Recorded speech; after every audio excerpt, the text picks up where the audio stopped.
विराट स्वरूप की विभूतियों का वर्णन ब्रह्मा जी कहते हैं। उन्हीं विराट पुरुष के मुख से वाणी और उसके अधिष्ठाता देवता अग्नि उत्पन्न हुए हैं। सातों छंद उनके 7 धातुओं से निकले हैं। मनुष्यों, पितरों और देवताओं के भोजन करने योग्य अमृतमय अन्न, सब प्रकार के रस, रसनेन्द्रियां और उसके अधिष्ठाता देवता वरुण विराट पुरुष की जीभा से उत्पन्न हुए हैं। कि नासा छिद्रों से प्राण, अपान, व्यान, उदान और समान, ये पांचों प्राण और वायु तथा घ्राणेन्द्रियों से अश्वनी कुमार समस्त औषधियां एवं साधारण तथा विशेष गंध उत्पन्न हुए हैं। उनके नेत्र इंद्रिय रूप और तेज की तथा नेत्र गोलक स्वर्ग और सूर्य की जन्मभूमि है। समस्त दिशाएं और पवित्र करने वाले तीर्थ कानों से तथा आकाश और शब्द श्रोत इंद्रियों से निकले हैं। उनका शरीर संसार की सभी वस्तुओं के सार भाग तथा सौंदर्य का खजाना है। सारे यज्ञ, स्पर्श और वायु उनकी त्वचा से निकले हैं। उनके रोम सभी उद्भिज पदार्थों के जन्म स्थान हैं, अथवा केवल उन्हीं के जिनसे यज्ञ संपन्न होते हैं। उनके केश, दाढ़ी, मूछ और नखों से मेघ, बिजली, शिला एवं लोहा आदि धातुएं तथा भुजाओं से प्राय संसार की रक्षा करने वाले लोकपाल प्रकट हुए हैं। उनका चलना फिरना भू भुव स्वः तीनों लोकों का आश्रय है। उनके चरण कमल प्राप्ति की रक्षा करते हैं और भयों को भगा देते हैं तथा समस्त कामनाओं की पूर्ति उन्हीं से होती है। विराट पुरुष का लिंग जल, वीर्य, सृष्टि, मेघ और प्रजापति का आधार है तथा उनकी जननेन्द्रिय मैथुन जनित आनंद का उद्गम है। नारद जी विराट पुरुष की पायु, इंद्रिय, यम, मित्र और मल त्याग का तथा गुदा द्वारा हिंसा, मृत्यु और नरक का उत्पत्ति स्थान है। उनकी पीठ से पराजय, अधर्म और अज्ञान, नाड़ियों से नद नदी और हड्डियों से पर्वतों का निर्माण हुआ है। उनके उदर में मूल प्रकृति, रस नाम की धातु तथा समुद्र, समस्त प्राणी और उनकी मृत्यु समाई हुई है। उनका हृदय ही मन की जन्मभूमि है। नारद, हम, तुम, धर्म, सनकादि, शंकर, विज्ञान और अंतःकरण सब के सब उनके चित्त के आश्रित हैं। कहाँ तक गिनाएं?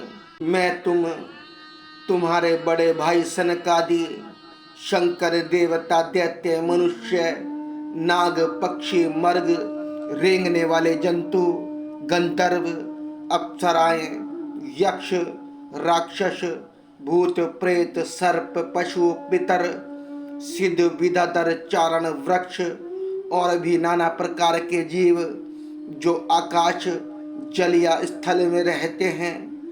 ग्रह, नक्षत्र, केतु, पुच्छल, तारे, बिजली और बादल, ये सब के सब विराट पुरुष ही हैं।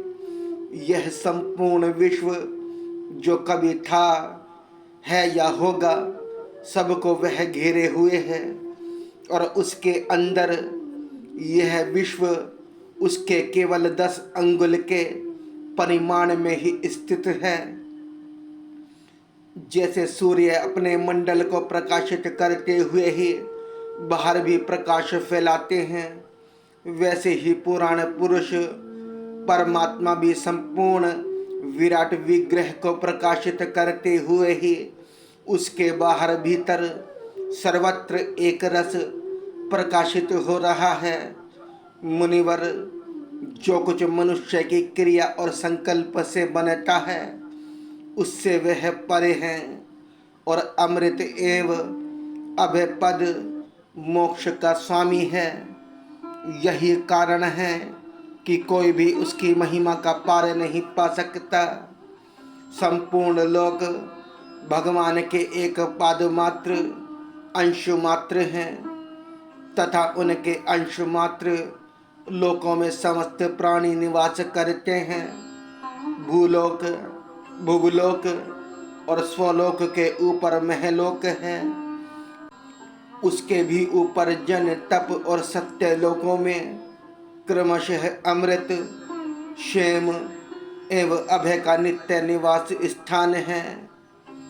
जन, तप और सत्य, इन तीनों लोकों में ब्रह्मचारी, वानप्रस्थ एवं सन्यासी निवास करते हैं।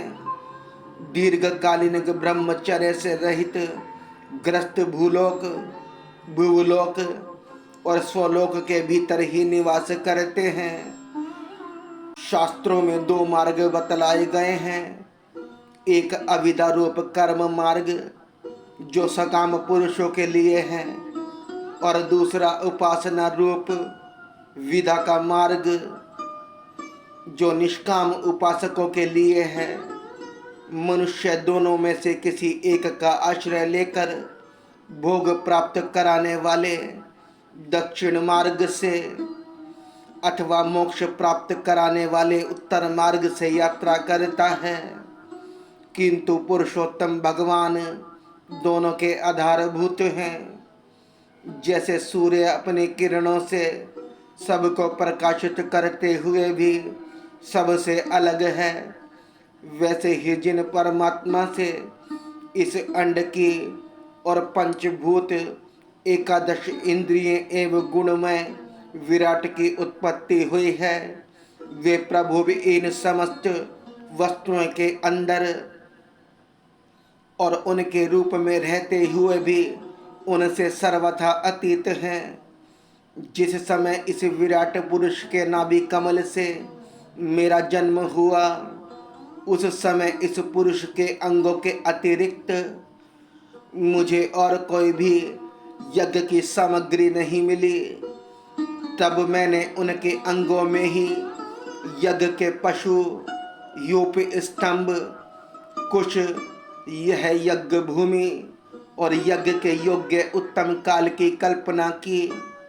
ऋषि श्रेष्ठ यज्ञ के लिए आवश्यक पात्र आदि वस्तुएं जौ, चावल आदि औषधियाँ, धृत आदि स्नेह पदार्थ, 6 रस, लोहा, मिट्टी, जल, ऋक, यजु, साम, चातुहोत्र, यज्ञों के नाम, मंत्र, दक्षिणा, व्रत, देवताओं के नाम, पदित ग्रंथ, संकल्प, तंत्र, अनुष्ठान की रीति, गति, मति, श्रद्धा, प्रायश्चित और समर्पण, यह समस्त यज्ञ सामग्री मैंने विराट पुरुष के अंगों से ही इकट्ठी की। इस प्रकार विराट पुरुष के अंगों से ही सारी सामग्री का संग्रह करके मैंने उन्हीं सामग्रियों से उन यज्ञ स्वरूप परमात्मा का यज्ञ के द्वारा यजन किया। तदनंतर तुम्हारे बड़े भाई इन 9 प्रजापतियों ने अपने चित्त को पूर्ण समाहित करके विराट एवं अंतर्यामी रूप से स्थित उस पुरुष की आराधना की। इसके पश्चात समय समय पर मनु, ऋषि, पितर, देवता, दैत्य और मनुष्य ने यज्ञों के द्वारा भगवान की आराधना की। नारद, यह संपूर्ण विश्व उन्हीं भगवान नारायण में स्थित है, जो स्वयं तो प्राकृत गुणों से रहित है, परंतु सृष्टि के प्रारंभ में माया के द्वारा बहुत से गुण ग्रहण कर लेते हैं। उन्हीं के प्रेरणा से मैं इस संसार की रचना करता हूँ। उन्हीं के अधीन होकर रुद्र इसका संहार करते हैं और वे स्वयं ही विष्णु के रूप से इसका पालन करते हैं, क्योंकि उन्होंने सत्व, रज और तम की 3 शक्तियां स्वीकार कर रखी हैं। बेटा, जो कुछ तुमने मुझसे पूछा था उसका उत्तर मैंने तुम्हें दे दिया। भाव या अभाव, कार्य या कारण के रूप में ऐसी कोई भी वस्तु नहीं है जो भगवान से भिन्न हो। प्यारे नारद, मैं प्रेम पूर्ण एवं उत्कंठित हृदय से भगवान के स्मरण में मग्न रहता हूँ। इसी से मेरी वाणी कभी असत्य नहीं होती, मेरा मन कभी असत्य संकल्प नहीं करता और मेरी इंद्रियां भी कभी मर्यादा का उल्लंघन नहीं करती। मैं वेदु मूर्ति हूँ, मेरा जीवन तपस्यामय है। बड़े बड़े प्रजापति मेरी वंदना करते हैं और मैं उनका स्वामी हूँ।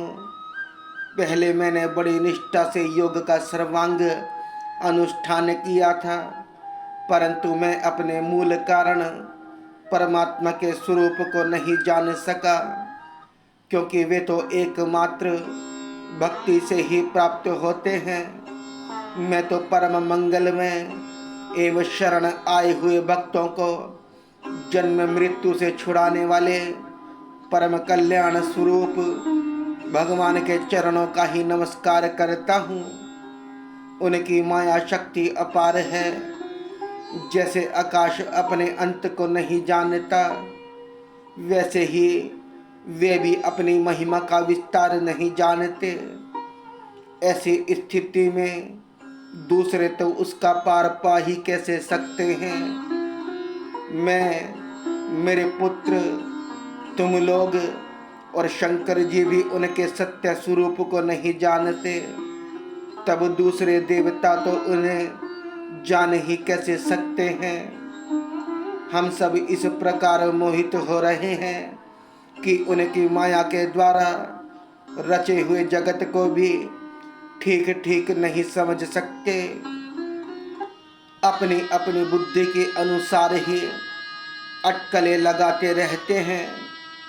हम लोग केवल जिनके अवतार की लीलाओं का गान ही करते रहते हैं, उनके तत्व को नहीं जानते। उन भगवान के श्री चरणों में मैं नमस्कार करता हूँ। वे अजन्मा एवं पुरुषोत्तम हैं। प्रत्येक कल्प में वे स्वयं अपने आप से अपने आप की ही सृष्टि करते हैं, रक्षा करते हैं और संहार कर लेते हैं। वे माया के लेश से रहित केवल ज्ञान स्वरूप हैं और अंतर आत्मा के रूप में एक रस स्थित हैं। वे तीनों काल में सत्य एवं परिपूर्ण हैं, न उनका आदि है न अंत। वे तीनों गुणों से रहित सनातन एवं अद्वितीय हैं। नारद, महात्मा लोग जिस समय अपने अंतःकरण, इंद्रिय और शरीर को शांत कर लेते हैं, उस समय उनका साक्षात्कार करते हैं। परंतु जब असत्य पुरुषों के द्वारा कुतर्कों का जाल बिछाकर उनको ढक दिया जाता है, तब उनके दर्शन नहीं हो पाते। परमात्मा का पहला अवतार विराट पुरुष है। उसके सिवा काल, स्वभाव, कार्य, कारण, मन, पंचभूत, अहंकार, तीनों गुण, इंद्रियां, ब्रह्मांड, शरीर, उसका अभिमानी स्थावर और जड़म जीव, सब के सब उन अनंत भगवान के ही रूप हैं। मैं शंकर, विष्णु, दक्ष आदि ये प्रजापति, तुम और तुम्हारे जैसे अन्य भक्तजन, स्वर्ग लोक के रक्षक, पक्षियों के राजा, मनुष्य लोक के राजा, नीचे के लोकों के राजा, गंधर्व, विद्याधर और चरणों के अधिनायक, यक्ष, राक्षस, सांप और नागों के स्वामी, महर्षि, पितृपति, दैत्येंद्र, सिद्धेश्वर, दानवराज और भी प्रेत, पिशाच, भूत, कुष्मांड, जल जंतु, मर्ग और पक्षियों के स्वामी एवं संसार में और भी जितनी वस्तुएं ऐश्वर्य, तेज, इंद्रिय बल, मनोबल, शरीर बल या क्षमा से युक्त है, अथवा जो भी विशेष सौंदर्य, लज्जा, वैभव तथा विभूति से युक्त है, एवं जितनी भी वस्तुएं अद्भुत वर्ण वाली, रूपवान या अरूप हैं, वे सब के सब परमात्म तत्वमय भगवत स्वरूप ही हैं। नारद, इनके सिवा परम पुरुष परमात्मा के परम पवित्र एवं प्रधान लीला अवतार भी शास्त्रों में वर्णित है। उनका मैं क्रमशः वर्णन करता हूँ। उनके चरित्र सुनने में बड़े मधुर एवं श्रवण इंद्रियों के दोषों को दूर करने वाले हैं। तुम सावधान होकर उनका रस लो।